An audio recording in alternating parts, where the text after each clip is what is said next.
नमस्कार दोस्तों, आज आपका फिर से स्वागत है आपके अपने YouTube चैनल भगवान गुरु पर।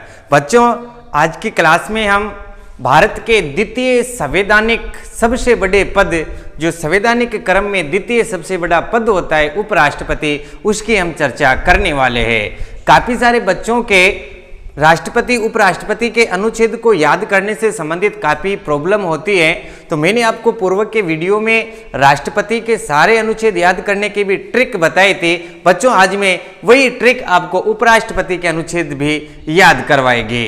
इसलिए अगर आपने पूर्व के वीडियो नहीं देखे हैं तो आप पूर्व के वीडियो भी देखें, जिससे आपको सारे अनुच्छेद याद हो सके।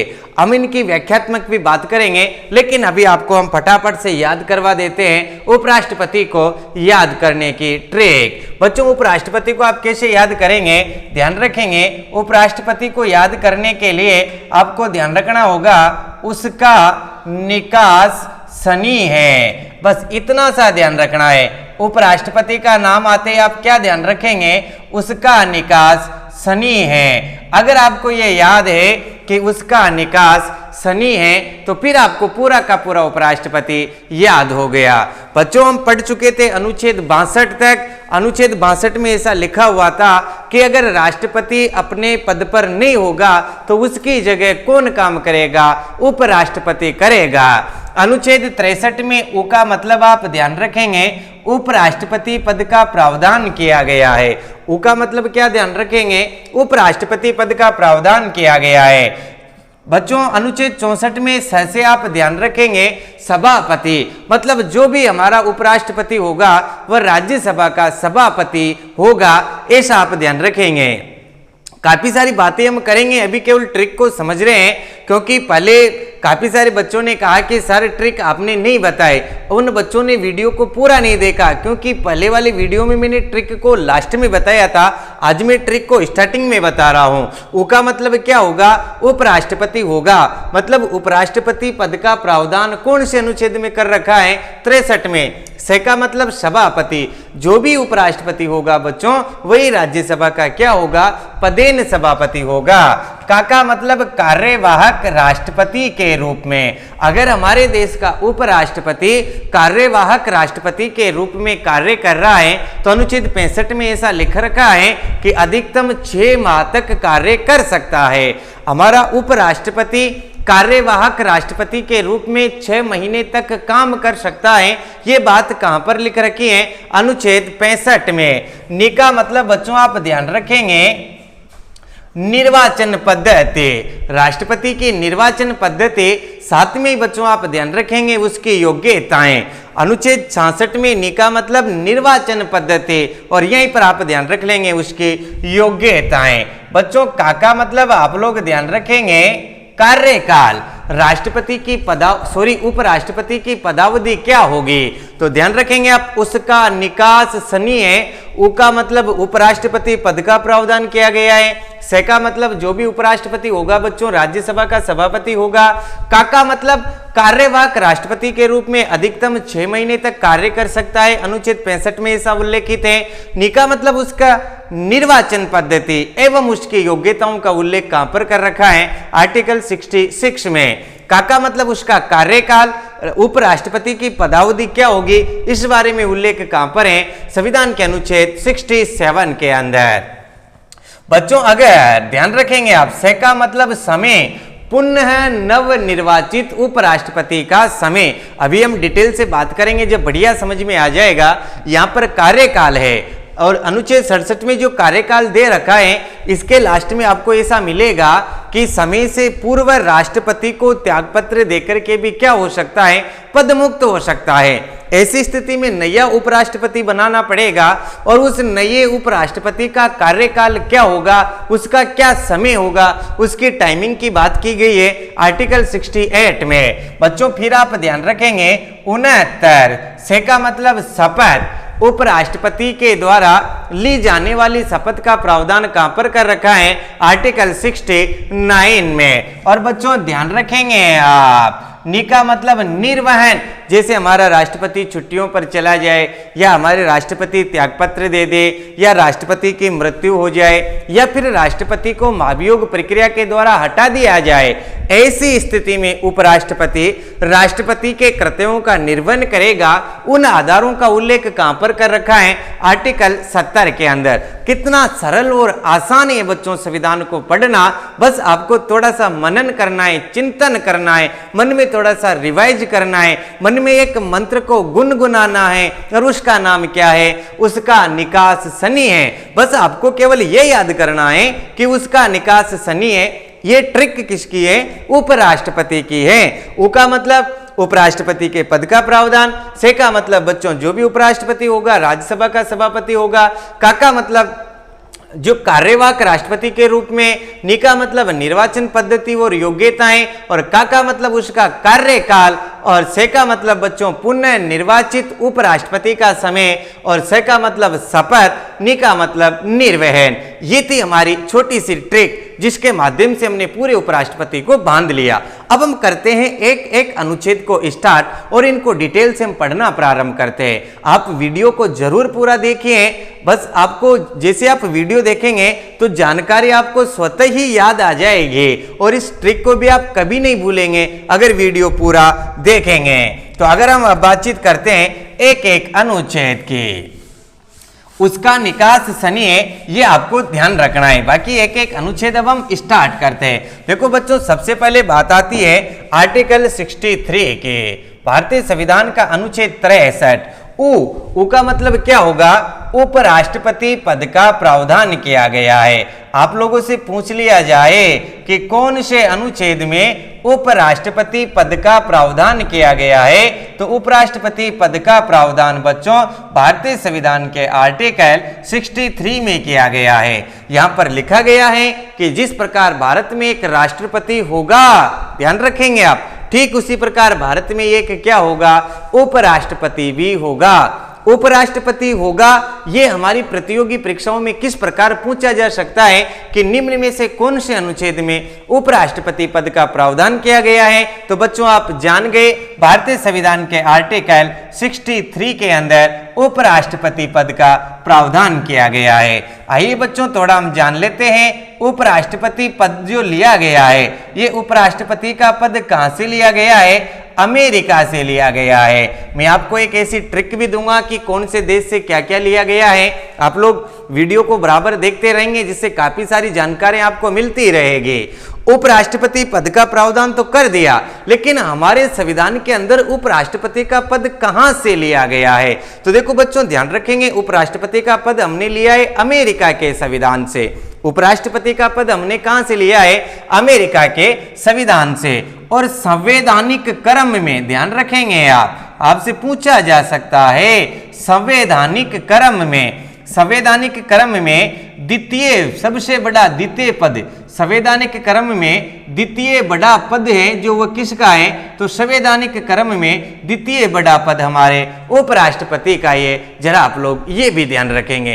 तो भारतीय संविधान का आर्टिकल 63 इसी बात का उल्लेख करता है कि भारत में एक उपराष्ट्रपति होगा, मतलब यहाँ पर उपराष्ट्रपति पद का प्रावधान कौन से अनुच्छेद में किया गया है? अनुच्छेद 63 में। अब मैं यहाँ पर एक तरफ साइड में भी लिखता जाता हूं, इनको मैं साफ नहीं करूंगा, उसे मैंने यहाँ पर लिख दिया ओ, उपराष्ट्रपति होगा, ध्यान रखेंगे आप, उपराष्ट्रपति होगा, उसे मैंने यहां पर क्या लिख दिया? ऊ। हम ट्रिक भी बनाएंगे साथ के साथ। और ये थी बात अनुच्छेद 63 की। आइए बच्चों अब हम करते हैं अनुच्छेद 64 को स्टार्ट। देख लेते हैं जरा भारतीय संविधान के आर्टिकल 64 में क्या लिखा हुआ है। भारतीय संविधान का अनुच्छेद 64 अपने आप में बहुत बढ़िया अनुच्छेद है। यहां से भी काफी बार परीक्षाओं में प्रश्न पूछे गए हैं, और मैं लिख देता हूं यहां पर अनुच्छेद 64। देख लेते हैं भारतीय संविधान का आर्टिकल 64 क्या कहता है। अनुच्छेद 63 इस बात का उल्लेख करता है कि भारत में एक उपराष्ट्रपति होगा, लेकिन अनुच्छेद 64 ये कहता है कि जो भी उपराष्ट्रपति होगा वह राज्यसभा का, ध्यान रखेंगे आप, राज्यसभा का पदेन सभापति होगा। राज्यसभा का क्या होगा बच्चों? पदेन सभापति। देखो पदेन सभापति किसे कहते हैं? पद ही सभापति होगा। पद का मतलब, पदेन सभापति का मतलब इनके चुनाव नहीं होते हैं। जो भी उपराष्ट्रपति होगा वही हमारी राज्यसभा का क्या होगा, सभापति होगा। मतलब उपराष्ट्रपति का पद ही बच्चों क्या होगा, राज्यसभा का सभापति होगा। और इस बात का उल्लेख कहां पर है, आर्टिकल 64 में, कि उपराष्ट्रपति क्या होगा, राज्यसभा का पदेन सभापति होगा। बच्चों प्रश्न परीक्षा में इस प्रकार पूछ लिया जाता है कि निम्न में से कौन सा व्यक्ति उस सदन का सदस्य नहीं होता है फिर भी उसकी अध्यक्षता करता है। तो आप लोग ध्यान रखेंगे ये राज्यसभा का सदस्य नहीं होता है, ध्यान रखेंगे आप, राज्यसभा का सदस्य नहीं होता है। और राज्यसभा का सदस्य नहीं होता है लेकिन इसकी क्या करता है, अध्यक्षता करता है। इसकी क्या करता है बच्चों, अध्यक्षता करता है। यहां से बहुत बढ़िया प्रश्न पूछ लिया जाता है कि निम्न में से ऐसा कौन सा व्यक्ति है जो उस सदन का सदस्य नहीं होता है फिर भी उसकी क्या करता है, अध्यक्षता करता है। तो बच्चों भारत का उपराष्ट्रपति राज्यसभा का सदस्य नहीं होता है लेकिन फिर भी उसकी क्या करता है, अध्यक्षता करता है। तो आप लोग ध्यान रखेंगे राज्यसभा का पदेन सभापति के रूप में कार्य करता है। भारतीय संविधान का आर्टिकल 64 ये कहता है। बच्चों फिर आप लोगों से पूछ लिया जाता कि अगर ये राज्यसभा में मत दे सकता है या नहीं दे सकता। सामान्य स्थिति में उपराष्ट्रपति राज्यसभा में मत नहीं दे सकता, लेकिन बराबर मत आने पर, प्रश्न बहुत बढ़िया है, बराबर मत आने पर ये क्या करता है, निर्णायक मत देने का अधिकारी होता है। राज्यसभा में निर्णायक मत कौन देगा, राज्यसभा में किसी पर भी बहस चल रही है और उस पर मत डलवा दे गए, मत क्या होते हैं बच्चों, बराबर आ जाते हैं। ऐसी स्थिति में निर्णायक मत देने का अधिकार किसके पास होता है, निर्णायक मत देने का अधिकार बच्चों इसी के पास होता है। ये भी आप ध्यान रखेंगे। तो अनुच्छेद 63 में आपने पढ़ा कि भारत में एक उपराष्ट्रपति होगा और उपराष्ट्रपति से हमने शब्द ले लिया ओ। फिर हमने 64 में क्या पढ़ा, राज्यसभा का सभापति होगा। मतलब जो भी उपराष्ट्रपति होगा वह क्या होगा, सभापति। तो हमने यहां से लिख दिया सभापति के रूप में। जरा आप लोग ये भी ध्यान रखेंगे। अब बच्चों हम बातचीत करते हैं भारतीय संविधान के आर्टिकल 65 की। जरा हम इसे भी देख लेते हैं। अनुच्छेद 65 क्या कहता है। अनुच्छेद 65 अपने आप में बहुत बढ़िया अनुच्छेद है, आप लोग जरा ये भी ध्यान रखेंगे। और अनुच्छेद 65 के विषय में अगर हम बातचीत करते हैं तो आप लोग ध्यान रखेंगे, अनुच्छेद 65 साफ साफ शब्दों में कहता है, अनुच्छेद 65 कहता है कार्यवाहक राष्ट्रपति के रूप में, कार्यवाहक राष्ट्रपति के रूप में। आप लोगों को पता है क्योंकि राष्ट्रपति में आप लोगों को पढ़ा चुका हूं, राष्ट्रपति का पद कभी भी खाली नहीं होता है। और अगर ये पद पर नहीं होता है तो उपराष्ट्रपति कार्यवाहक राष्ट्रपति के पद पर होता है। और यही बात अनुच्छेद 65 कह रहा है कि उपराष्ट्रपति कार्यवाहक राष्ट्रपति के रूप में अधिकतम 6 माह तक रह सकता है। ध्यान रखेंगे आप, अधिकतम कितने माह तक रह सकता है, 6 माह तक। ये भी आप लोग ध्यान रखेंगे। आप लोगों से पूछा जा सकता है कि उपराष्ट्रपति कार्यवाहक राष्ट्रपति के रूप में अधिकतम कितने माह तक कार्य कर सकता है। तो उपराष्ट्रपति कार्यवाहक राष्ट्रपति के रूप में बच्चों अधिकतम 6 माह तक कार्य कर सकता है। ये बात कहां पर लिखी गई है, ये बात भारतीय संविधान के आर्टिकल 65 में उल्लेखित है। और बच्चों कार्यवाहक राष्ट्रपति से हमने क्या उठा लिया, का। तो अब हमारी ट्रिक क्या हो गई, उसका। उ का मतलब उपराष्ट्रपति, से का मतलब सभापति, का मतलब कार्यवाहक राष्ट्रपति के रूप में। 63, 64 और 65 आप लोग ये भी ध्यान रखेंगे। अब हम पढ़ते हैं अनुच्छेद 66। अनुच्छेद 66 भी अपने आप में बहुत बढ़िया अनुच्छेद है, ये भी आप लोग ध्यान रखेंगे। अनुच्छेद 66 यहां से काफी बार परीक्षाओं में प्रश्न पूछा गया है। अनुच्छेद 66 कहता है निर्वाचन पद्धति, ध्यान रखेंगे आप, उपराष्ट्रपति की निर्वाचन पद्धति। यहां से भी काफी बार परीक्षाओं में प्रश्न पूछा गया है। वह योग्यताएं, इसकी क्वालिफिकेशन की भी यहां पर क्या की गई है, बात की गई है कि निर्वाचन पद्धति क्या होगी, भारत के द्वितीय बड़े संवैधानिक पद की क्या जो निर्वाचन पद्धति होगी। साथ में बच्चों ध्यान रखेंगे कि उसकी क्या योग्यताएं होना चाहिए। तो सबसे पहले बच्चों हम बातचीत करते हैं कि इसका जो निर्वाचन होता है, इसका निर्वाचन आनुपातिक, ध्यान रखेंगे आप, आनुपातिक, और इसे हम आज अच्छे से भी आप लोगों को मैं समझा दूंगा। काफी सारे बच्चों के इस निर्वाचन पद्धति में काफी प्रॉब्लम रहती है, आप लोग बहुत नॉर्मल होकर के पढ़ना, कोई दिक्कत नहीं आएगी। आनुपातिक प्रतिनिधित्व की, ध्यान रखेंगे आप, आनुपातिक प्रतिनिधित्व की एकल संक्रमणीय, ध्यान रखना है आपको, एकल संक्रमणीय गुप्त मतदान पद्धति के द्वारा, एकल संक्रमणीय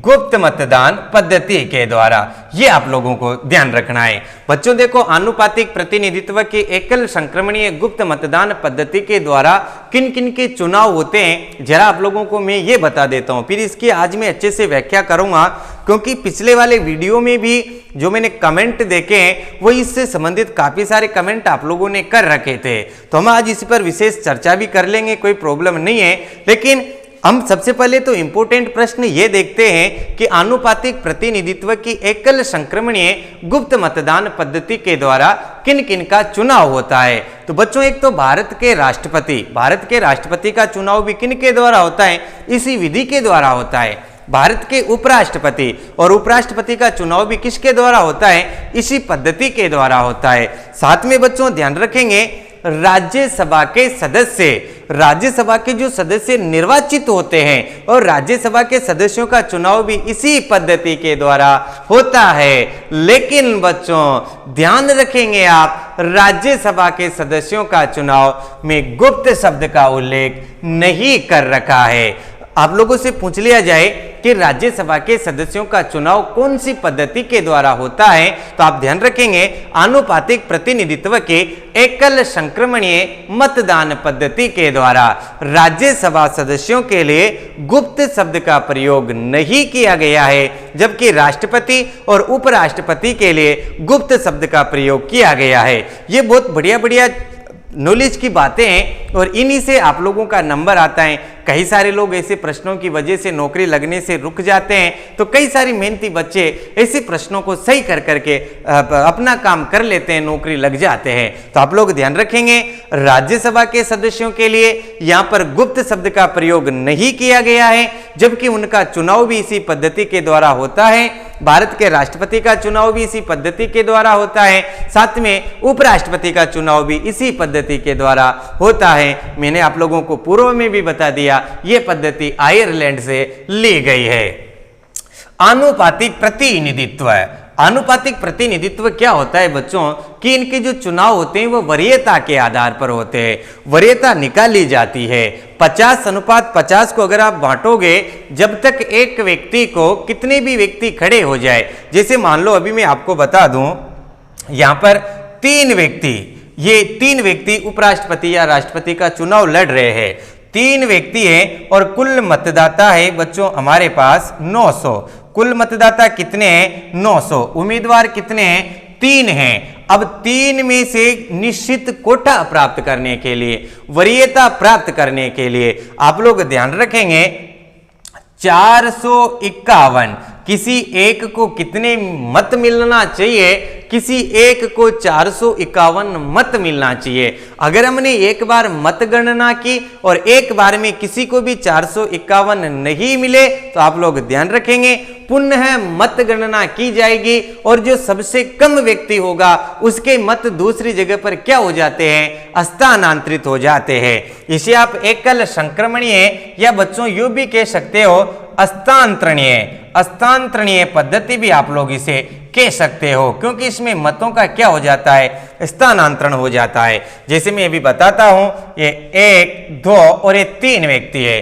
कुल मतदाता कितने हैं, 900 है। तो बच्चों एक को मिलते हैं 300 और एक को मिलते हैं कितने, 200। तो आप लोगों ने देखा होगा कि प्रथम बार 900 मतों में से जब प्रथम बार हमने मतगणना की तो एक को 400, एक को 300, एक को 200 मिला। प्रथम वरीयता में किसी को भी क्या प्राप्त नहीं हुए, निश्चित कोटा प्राप्त नहीं हुआ, 451 नहीं हुआ। तो इस 200 वालों का, ये 200 वाला जो व्यक्ति है इसको निकाल दिया जाएगा और इसके मतों को इनमें बांट दिया जाएगा। अनुपात के आधार पर। तो बच्चों अनुपात के आधार पर 200 में से अगर हम 150 इसको दे देते हैं और 50 इनको दे देते हैं तो इनके कितने हो गए बच्चों 350 और इनके कितने हो गए बच्चों 550। तो ये कौन जीत गया, ए वाला जीत गया। तो ये अनुपातों के आधार पर इन्हें जोड़ देते हैं, जरा आप लोग ये भी ध्यान रखेंगे, इसलिए इसे आनुपातिक प्रतिनिधित्व की प्रणाली कहते हैं। और एकल संक्रमणीय या हस्तांतरणीय क्या होता है कि निश्चित कोटा प्राप्त नहीं करते हैं तो जिनके सबसे कम मत आते हैं उनके मतों को हस्तांतरित कर दिया जाता है, अनुपात के आधार पर उनको बांट दिया जाता है, इसलिए इसे आनुपातिक प्रतिनिधित्व की एकल संक्रमणीय गुप्त मतदान पद्धति कहते हैं। आप लोग जरा ये ध्यान रखेंगे।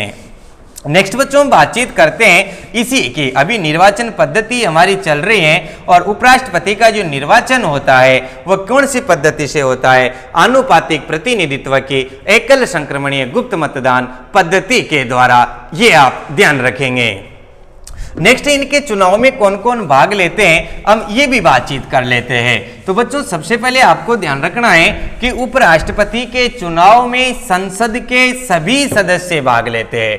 ध्यान रखेंगे आप, उपराष्ट्रपति के चुनाव में कौन भाग लेते हैं, संसद के सभी सदस्य।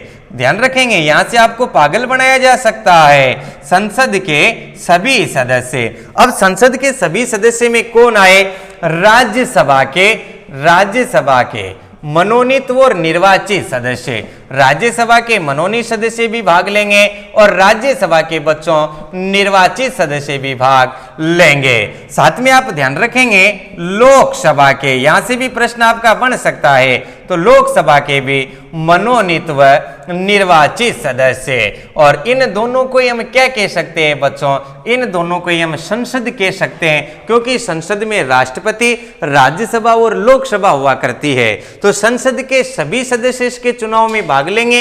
इसका मतलब क्या हुआ कि राज्यसभा और लोकसभा दोनों के मनोनीत और निर्वाचित सदस्य इनके चुनाव में भाग लेंगे, ये आप लोग ध्यान रखेंगे। नेक्स्ट बच्चों हम बातचीत कर लेते हैं इसकी योग्यताओं से संबंधित कि इसकी क्या क्या योग्यताएं होना चाहिए, ये भी आप लोगों को ध्यान रखना है।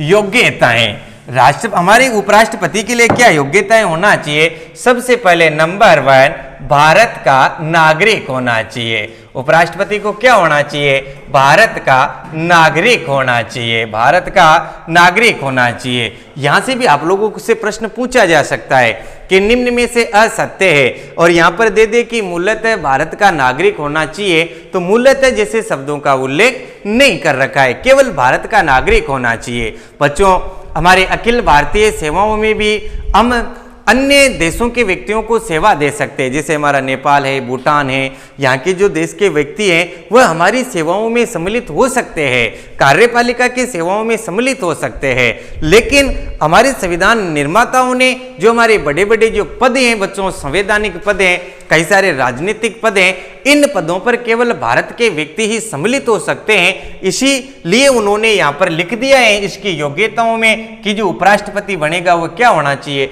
भारत का नागरिक होना चाहिए। नंबर 2 बच्चों आप ध्यान रखेंगे 35 वर्ष की आयु पूर्ण कर चुका हो। ध्यान रखना है आपको, कितने वर्ष की आयु पूर्ण कर चुका हो, 35 वर्ष की आयु पूर्ण कर चुका हो।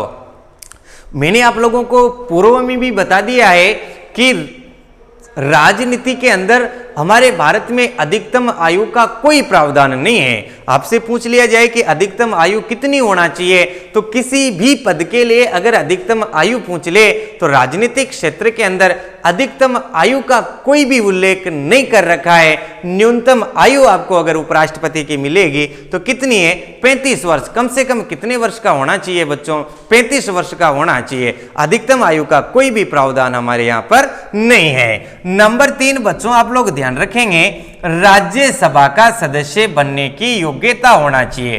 राज्यसभा सदस्य बनने की क्या होना चाहिए बच्चों, योग्यताएं होना चाहिए। राज्यसभा सदस्य बनने की योग्यता होना चाहिए। ये मैं यूं नहीं कह रहा हूं कि राज्यसभा का सदस्य होना चाहिए। काफी सारे बच्चे इस प्रश्न को गलती करके आए हैं, क्योंकि वह क्या दे देता है यहाँ पर, राज्यसभा का सदस्य होना चाहिए। नहीं, ऐसा नहीं लिखा गया है। राज्यसभा का सदस्य बनने की उसमें योग्यता होना चाहिए। साथ में बच्चों आपको ध्यान रखना है, लाभ के पद पर नहीं होना चाहिए, लाभ के पद पर नहीं होना चाहिए। और लाभ का पद क्या होता है, भारतीय संविधान के अनुच्छेद 102 में मैं आप लोगों को समझा चुका हूं। काफी बस हम लोगों ने इस पर कर ली थी लाभ के पद पर। तो ये 4 बातें आप लोग ध्यान रखेंगे। भारत का नागरिक होना चाहिए, 35 वर्ष की आयु पूर्ण हो जानी चाहिए, राज्यसभा का सदस्य बनने की उसमें योग्यताएं होना चाहिए। स्पेशल रूप से ध्यान रखेंगे कि यहां पर ऐसा नहीं लिखा गया है कि राज्यसभा का सदस्य होना चाहिए, नहीं, सदस्य बनने की योग्यता होना चाहिए। और लाभ के पद पर नहीं होना चाहिए। लाभ का पद समझ में नहीं आया हो तो राष्ट्रपति के वीडियो में जाकर के आप लाभ का पद समझ सकते हैं, ये भी आप ध्यान रखेंगे। नेक्स्ट बच्चों हम और बातचीत करते हैं, तो इसके लिए और क्या होना चाहिए। अब हम देखते हैं इसकी शर्त के विषय में भी हम लोग बातचीत कर लेते हैं। तो उपराष्ट्रपति का अगर चुनाव लड़ रहा है, तो उपराष्ट्रपति का चुनाव लड़ने के लिए बच्चों आपके पास 20 तो प्रस्तावक होना चाहिए।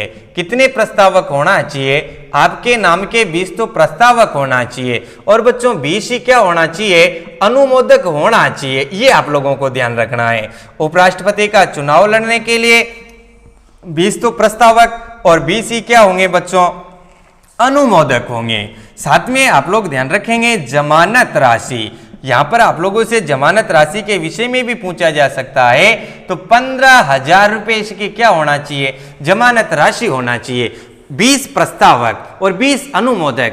जो अभी अभी हमने राष्ट्रपति उपराष्ट्रपति का निर्वाचक मंडल पढ़ा है, संसद के सभी सदस्य, प्रस्तावक और अनुमोदक कौन हो सकते हैं, संसद के सभी सदस्य जो इसके चुनाव में भाग ले रहे हैं वही इसके प्रस्तावक और अनुमोदक हो सकते हैं।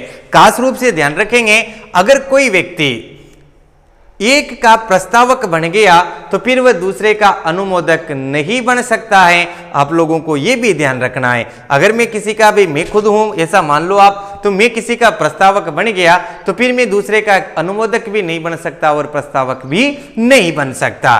साथ में बच्चों ध्यान रखेंगे जमानत राशि कितनी बताई गई है, 15,000। वैध मतों का, यहां से भी बहुत बढ़िया प्रश्न आप लोगों से पूछा जा सकता है। वैध मतों का 1/6 भाग प्राप्त नहीं करते हैं तो ये जमानत राशि को क्या कर लिया जाता है, जब्त कर लिया जाता है। और ये जमानत राशि कहां चली जाती है बच्चों, ये जमानत राशि चली जाती है RBI, reserve bank of India के अंतर्गत इसको जमा कर लिया जाता है। ऐसा भी आप लोग ध्यान रखेंगे। तो ये थी बात बच्चों अनुच्छेद 66 की निर्वाचन पद्धति। और नी से हमने क्या उठा लिया, नी, ये आप लोग ध्यान रखेंगे। अब हम पढ़ते हैं अनुच्छेद 67 को। भारतीय संविधान का आर्टिकल 67 क्या कहता है, जरा हम लोग ये भी देख लेते हैं। आर्टिकल 67, आर्टिकल 67 में इसके कार्यकाल के विषय में उल्लेख कर रखा है। जरा आप लोग ये भी ध्यान रखेंगे। कार्यकाल में यहां पर लिख देता हूं का, और अनुच्छेद 67, यहां से भी काफी सारे प्रश्न पूछे जा सकते हैं। कार्यकाल, उपराष्ट्रपति का कार्यकाल के विषय में हम लोग देख लेते हैं। सबसे पहले तो आप लोग ध्यान रखेंगे कि उपराष्ट्रपति का जो कार्यकाल है बच्चों, उपराष्ट्रपति का कार्यकाल पद ग्रहण करने से, कब से, पद ग्रहण करने से 5 वर्ष तक होता है। पद ग्रहण करने से कितने वर्ष तक, 5 वर्ष तक। आप लोगों से पूछ लिया जाए कि उपराष्ट्रपति का कार्यकाल कितना होता है, तो उपराष्ट्रपति का कार्यकाल पद ग्रहण करने से 5 वर्ष तक होता है। आप लोग जरा ये ध्यान रखेंगे। नेक्स्ट बच्चों आप लोग ध्यान रखेंगे कि उपराष्ट्रपति अपने पद पर जब तक बना रहेगा जब तक दूसरा उपराष्ट्रपति पद ग्रहण नहीं कर लेता है। प्रश्न कैसे पूछ रहा है ये आप लोगों को ध्यान रखना है। उपराष्ट्रपति अपने पद पर कब तक बना रहेगा, बना रहेगा, तो आपका उत्तर होगा जब तक दूसरा उपराष्ट्रपति पद ग्रहण नहीं कर लेता है। लेकिन प्रश्न पूछे कि उपराष्ट्रपति का कार्यकाल क्या होता है, तो बच्चों उपराष्ट्रपति का कार्यकाल आप लोगों को पता ही है, पद ग्रहण करने से 5 वर्ष होता है। साथ में बच्चों आप लोग ध्यान रखेंगे समय से पूर्व, मतलब इन 5 वर्ष से पूर्व, समय से पूर्व, और समय से पूर्व बच्चों आप लोगों को ध्यान रखना है, समय से पूर्व राष्ट्रपति को भी त्यागपत्र देकर, राष्ट्रपति को क्या देकर, त्यागपत्र देकर पद मुक्त हो सकता है। राष्ट्रपति अपना त्यागपत्र किसको देगा, उपराष्ट्रपति को, उपराष्ट्रपति किसको देगा, राष्ट्रपति को, तो उपराष्ट्रपति अपना त्यागपत्र किसे देगा, राष्ट्रपति को। तो समय से पूर्व, इन 5 वर्ष से पूर्व भी ये राष्ट्रपति को त्यागपत्र देकर क्या हो सकता है, पद मुक्त हो सकता है। नंबर 3 सबसे इंपॉर्टेंट है, ध्यान रखेंगे आप, राज्यसभा की तात्कालिक सदस्य संख्या, ये यहां से आप लोगों को ध्यान रखना है, राज्यसभा की तात्कालिक सदस्य संख्या का बहुमत, तात्कालिक सदस्य संख्या का क्या होना चाहिए, सदस्य संख्या का बहुमत होना चाहिए। 2/3 बहुमत की यहां पर कुल सदस्य संख्या के 2/3 बहुमत की बात नहीं की जा रही है, यह कह रहा है कि राज्यसभा के तात्कालिक सदस्य संख्या का बहुमत व लोकसभा की सहमति, ध्यान रखेंगे आप, वह क्या होना चाहिए बच्चों, लोकसभा की सहमति। यहां से बहुत बढ़िया प्रश्न आप लोगों से पूछे जा सकते हैं। आपको क्या ध्यान रखना है कि उपराष्ट्रपति को पद से कैसे हटा सकते हैं। काफी सारे लोग ऐसे कहेंगे कि महाभियोग के द्वारा, बच्चों महाभियोग केवल राष्ट्रपति पर लगता है, ये बात लिखी हुई है अनुच्छेद 61 में, किसी भी पद पर नहीं लगेगा। लेकिन भारत का उपराष्ट्रपति अगर कार्यवाहक राष्ट्रपति के रूप में कार्य कर रहा है, कार्यवाहक राष्ट्रपति के रूप में कार्य करते समय हम इसे महाभियोग के द्वारा हटा सकते हैं। सामान्य स्थिति में कभी भी हम उपराष्ट्रपति को महाभियोग के द्वारा नहीं हटा सकते। फिर उपराष्ट्रपति को कैसे हटाएंगे, वही तो मैं आपको समझा रहा हूं। देखो ना आप, राज्यसभा की तात्कालिक सदस्य संख्या का बहुमत होना चाहिए। राज्यसभा की तात्कालिक सदस्य संख्या का मतलब अभी मैं आप लोगों को बता दूं कि जैसे राज्यसभा में 245 सदस्य है, तो 245 सदस्यों का बहुमत होना चाहिए। कुल सदस्य संख्या के विषय में बात नहीं कर रखी है। काफी सारी पुस्तकों में आपको 2/3 बहुमत मिलेगा, जो बिल्कुल गलत है। राज्यसभा की तात्कालिक सदस्य संख्या का बहुमत होना चाहिए। साथ में बच्चों केवल लोकसभा की तो क्या चाहिए, सहमति चाहिए। इसके आधार पर भी उपराष्ट्रपति को हम क्या कर सकते हैं, पद से हटा सकते हैं। अभी तक किसी भी उपराष्ट्रपति को पद से नहीं हटाया गया है, ये भी आप लोग ध्यान रखेंगे। लेकिन बच्चों अब हम बातचीत करते हैं, मान लो उपराष्ट्रपति ने त्यागपत्र दे दिया, उपराष्ट्रपति का पद खाली हो गया, मान लो उपराष्ट्रपति की मृत्यु हो गई, या फिर बच्चों आप मान लो उपराष्ट्रपति को इस विधि के द्वारा हटा दिया गया, तो दूसरे उपराष्ट्रपति से संबंध में क्या बात हो सकती है। तो हम यही से बातचीत कर रहे हैं पुनः नवनिर्वाचित उपराष्ट्रपति का समय। अनुच्छेद 68 क्या कहता है, जरा हम लोग इसे भी देख लेते हैं। भारतीय संविधान का आर्टिकल 68, अनुच्छेद 68, नवनिर्वाचित, ध्यान रखेंगे आप, पुनः नवनिर्वाचित। अगर उपराष्ट्रपति का पद खाली हो गया तो पुनः नवनिर्वाचित,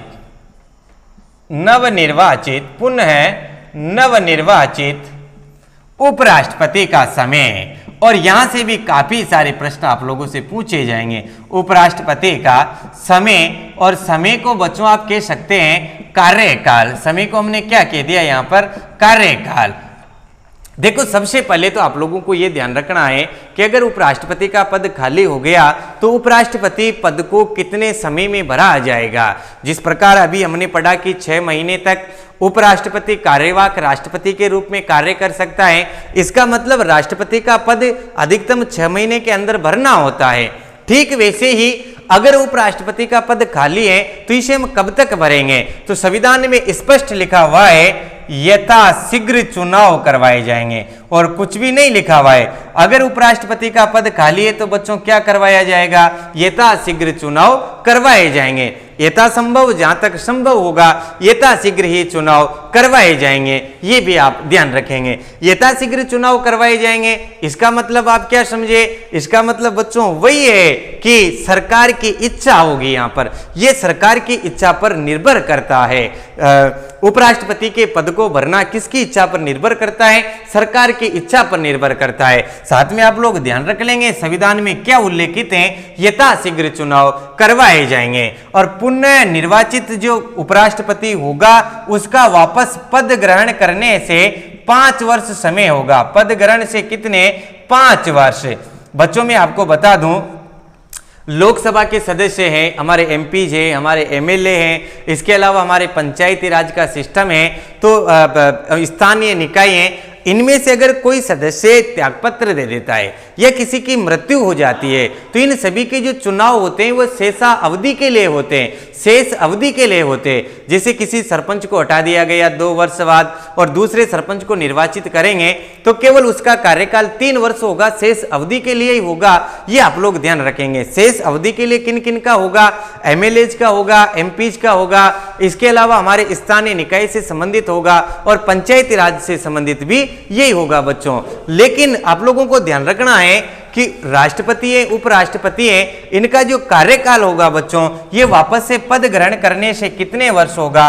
5 वर्ष होगा। ये सा कहां पर लिखा गया है? अनुच्छेद 68 में लिखा गया है। आप लोग ये भी ध्यान रखेंगे। अब हम बच्चों एक और बातचीत कर लेते हैं पुनः निर्वाचन की। यहां से भी परीक्षा में काफी बार परीक्षाओं में प्रश्न पूछे गए हैं। पुनः निर्वाचन, कोई व्यक्ति है वह कितनी बार भारत का उपराष्ट्रपति बन सकता है, यह आप लोगों को ध्यान रखना है। पुनः निर्वाचन, तो देखो उपराष्ट्रपति के पुनः निर्वाचन के संबंध में हमारा संविधान क्या है? मौन है, साइलेंट है। ये आप लोग ध्यान रखेंगे। सबसे बढ़िया उत्तर क्या होगा? संविधान मौन है। आप लोगों से पूछ लिया जाए कि उपराष्ट्रपति के पुनः निर्वाचन के संबंध में संविधान में क्या लिखा गया है? 2 बार बन सकता है, कितनी ही बार बन सकता है, या संविधान मौन है? तो आप लोग ध्यान रखेंगे कि उपराष्ट्रपति के पुनः निर्वाचन के संबंध में हमारा संविधान क्या है बच्चों? मौन है। ये सब आप लोग ध्यान रखेंगे। अनुच्छेद 63 में आपने वो का मतलब पढ़ा, उपराष्ट्रपति होगा। 64 में जो भी होगा बच्चों वह राज्यसभा का सदस्य होगा। 65 में आपने पढ़ा कि कार्यवाहक राष्ट्रपति के रूप में अधिकतम 6 महीने तक कार्य करेगा। यहां पर बच्चों आपने पढ़ी निर्वाचन पद्धति और योग्यता। यहां पर बच्चों आपने पढ़ा उसका का मतलब कार्यकाल।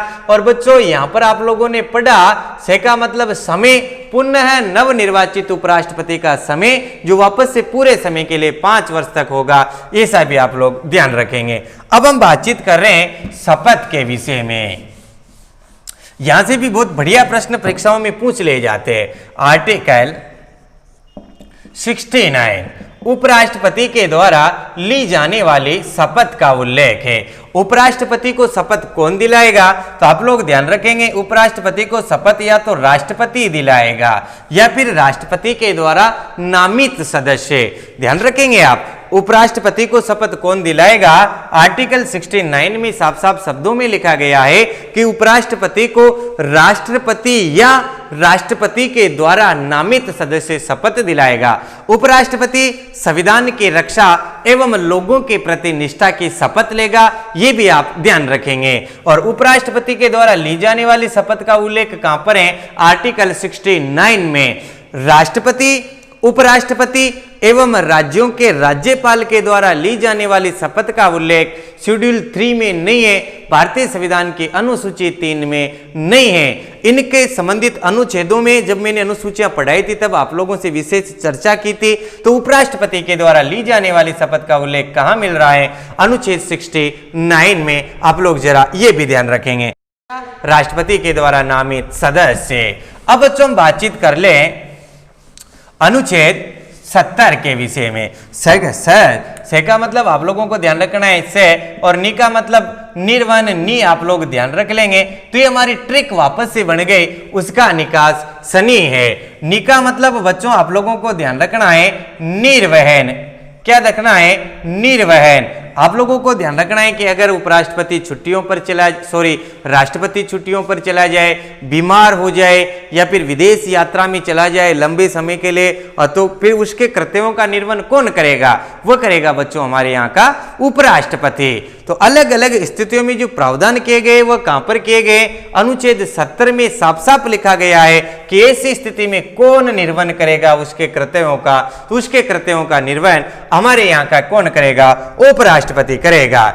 बच्चों जब भी उपराष्ट्रपति, ध्यान रखेंगे आप, जब भी उपराष्ट्रपति कार्यवाहक राष्ट्रपति के रूप में कार्य कर रहा होगा तब वह राज्यसभा की अध्यक्षता नहीं करेगा। ध्यान रखेंगे आप, उपराष्ट्रपति जब भी कार्यवाहक राष्ट्रपति के रूप में कार्य कर रहा होगा, उसके कर्तव्यों का निर्वहन कर रहा होगा, उस वक्त बच्चों वह राज्यसभा का सभापतित्व नहीं करेगा।